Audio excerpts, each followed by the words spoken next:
নমস্কাৰ দিবলৈছে মুহূৰ্তৰ এটা ব্ৰেকিং নিউজ এবাৰ বাক্সাৰ খালবাৰীত সংঘটিত হৈছে ভয়ংকৰ ঘটনা বাক্সাৰ খালবাৰী কালপানীৰ তিনিগৰাকী ছাত্ৰীয়ে একেলগে ললে চৰম সিদ্ধান্ত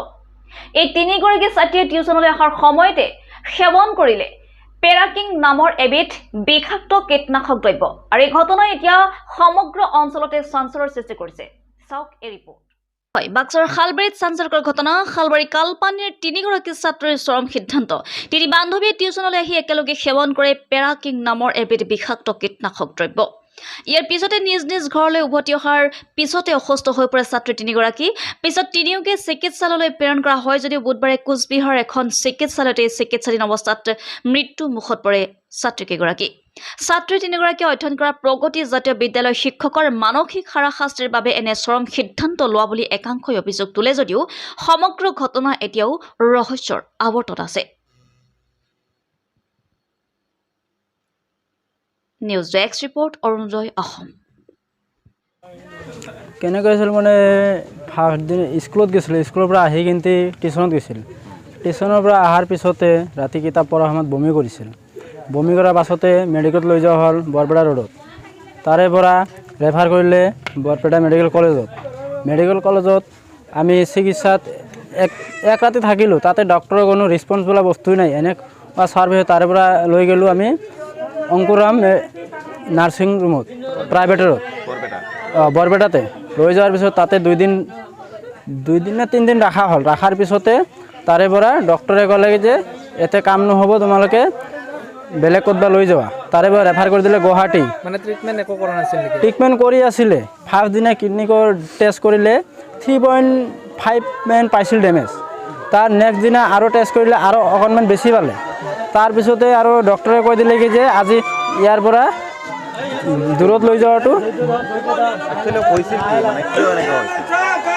আমি ফাইনেল বস্তুটো বুজিব পৰা নাছিলোঁ লাষ্টত যেতিয়া শিলিগুৰি কোচবিহাৰত লৈ যোৱা হ'ল তাতে ডাক্তৰে চাই কিন্তি ক'লে এইটো পয়জন খোৱা বুলি ক'লে আমিতো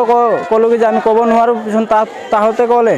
কি পয়জন খাইছে তোমালোকে ক'লে সেইমতে আমি চিকিৎসাটো কৰিব পাৰিম পিছত আৰু লগৰ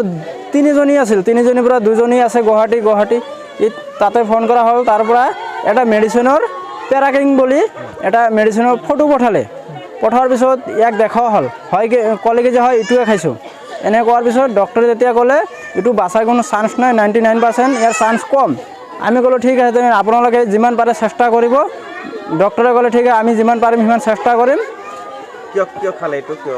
কিয় খালে মানে এইটো ক'ব গ'লে এতিয়া স্কুলত বোলে কিবা বৰ্ডত লিখিছিলে লেখাৰ পিছত বোলে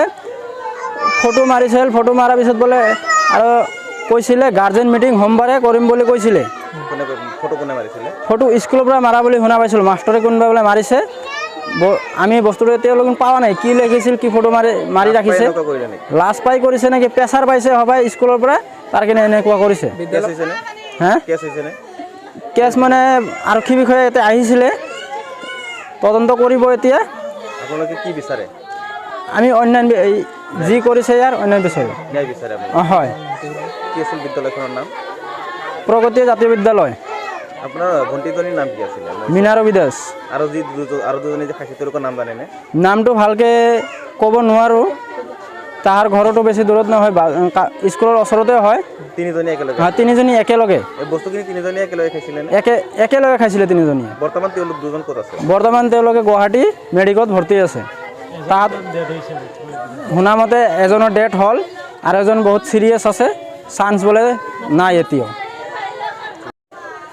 আপোনালোকৰ যি পৰিস্থিতিটো হ'ল এতিয়া মানে বিদ্যালয়ৰ যিসকল শিক্ষক-শিক্ষয়িত্ৰী আছিল তেখেতসকলে আহিছেনে নাই হয় আহিছিল ঘৰত আহিছিল ছাত্ৰ আহিছিল শিক্ষক-শিক্ষয়িত্ৰীও ঘৰত লৈ আহিছিল শিক্ষাগুৰু মানে আপুনি ভাবে নেকি যে তেওঁলোকে মানে অন্যায় কৰিলে মানে এতিয়া আমি ডাইৰেক্টলি ক'ব নোৱাৰোঁ স্কুলৰ পৰা কিবা প্ৰেছাৰ পাইছে বুলি কৰিছে বুলি আমি ভাবি আছোঁ